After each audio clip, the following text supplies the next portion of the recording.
You, John Fitzgerald Kennedy, do solemnly swear I, John Fitzgerald Kennedy, do solemnly swear that you will faithfully execute the office of President of the United States that I will faithfully execute the office of President of the United States and will, to the best of your ability, and will, to the best of my ability, preserve, protect, and defend the Constitution of the United States. preserve, protect, and defend the Constitution of the United States. So help you God. So help me God.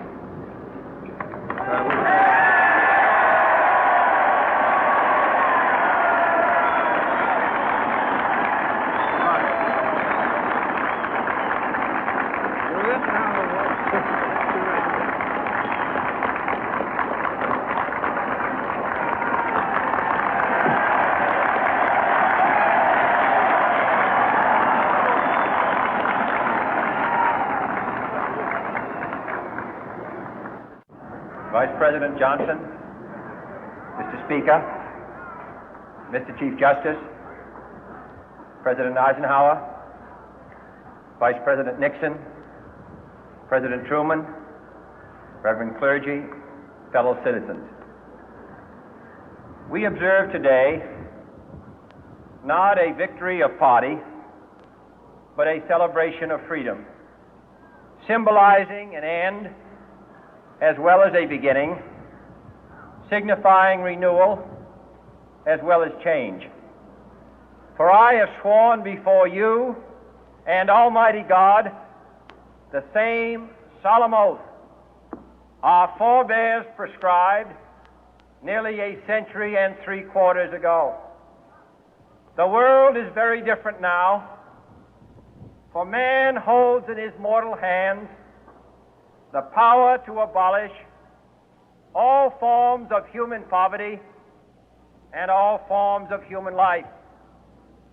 And yet the same revolutionary beliefs for which our forebears fought are still at issue around the globe.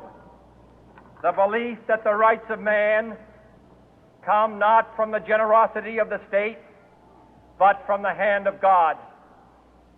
We dare not forget today that we are the heirs of that first revolution.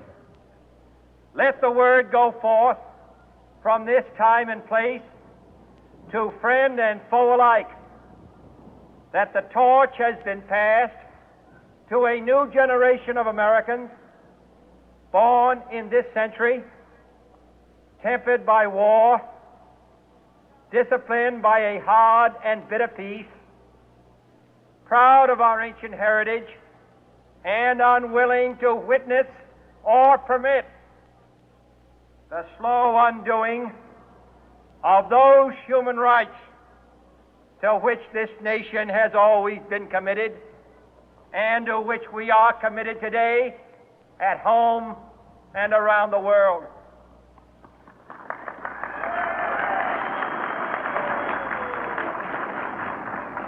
Let every nation know, whether it wishes us well or ill, that we shall pay any price, bear any burden, meet any hardship, support any friend, oppose any foe to assure the survival and the success of liberty.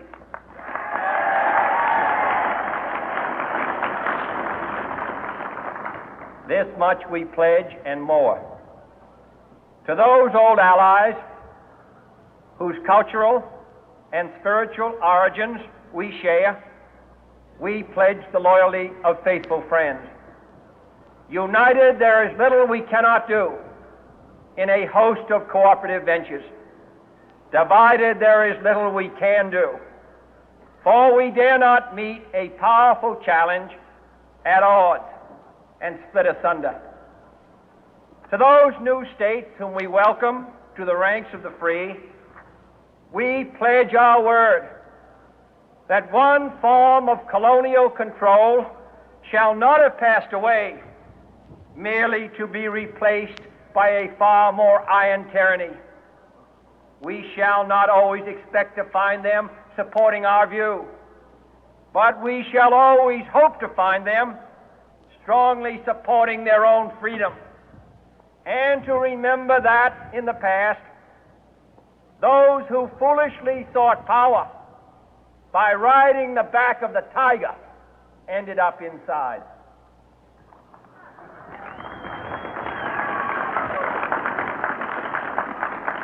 To those people in the huts and villages of half the globe struggling to break the bonds of mass misery, we pledge our best efforts to help them help themselves for whatever period is required, not because the communists may be doing it, not because we seek their votes, but because it is right. If a free society cannot help the many who are poor, it cannot save the few who are rich.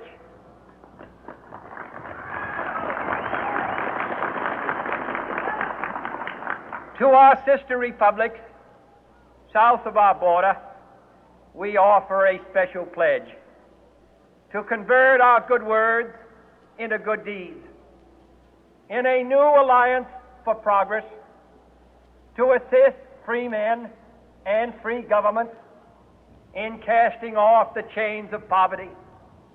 But this peaceful revolution of hope cannot become the prey of hostile powers. Let all our neighbors know that we shall join with them to oppose aggression or subversion anywhere in the Americas.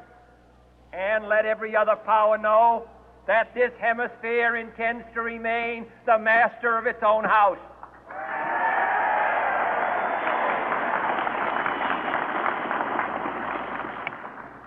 To that World Assembly of Sovereign States, the United Nations, our last best hope, in an age where the instruments of war have far outpaced the instruments of peace, we renew our pledge of support to prevent it from becoming merely a forum for invective, to strengthen its shield of the new and the weak, and to enlarge the area in which its writ may run.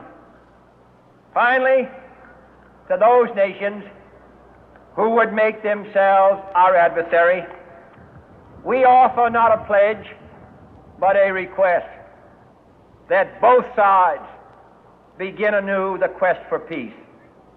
Before the dark powers of destruction, unleashed by science, engulf all humanity in planned or accidental self-destruction, we dare not tempt them with weakness, for only when our arms are sufficient beyond doubt can we be certain beyond doubt that they will never be employed. But neither can two great and powerful groups of nations take comfort from our present course, both sides overburdened by the cost of modern weapons, both rightly alarmed by the steady spread of the deadly atom, yet both racing to alter that uncertain balance of terror that stays the hand of mankind's final war. So let us begin anew, remembering on both sides that civility is not a sign of weakness, and sincerity is always subject to proof. Let us never negotiate out of fear, but let us never fear to negotiate.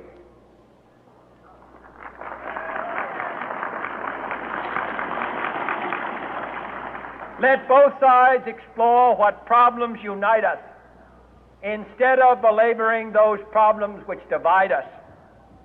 Let both sides, for the first time, formulate serious and precise proposals for the inspection and control of arms, and bring the absolute power to destroy other nations under the absolute control of all nations.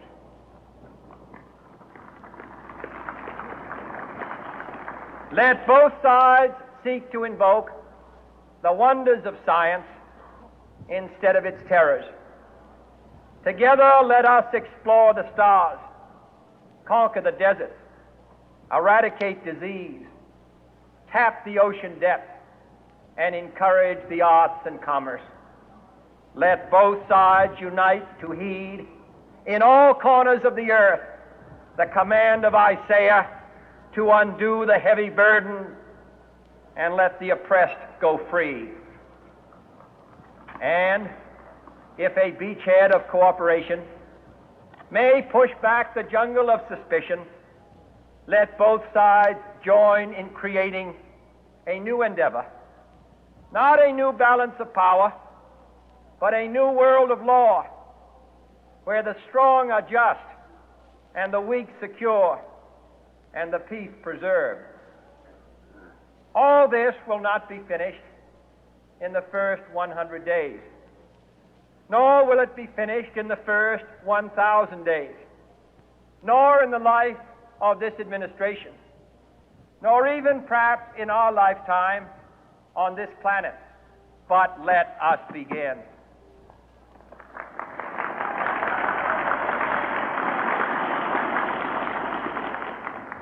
In your hands, my fellow citizens, more than mine, will rest the final success or failure of our course. Since this country was founded, each generation of Americans has been summoned to give testimony to its national loyalty. The graves of young Americans who answered the call to service surround the globe.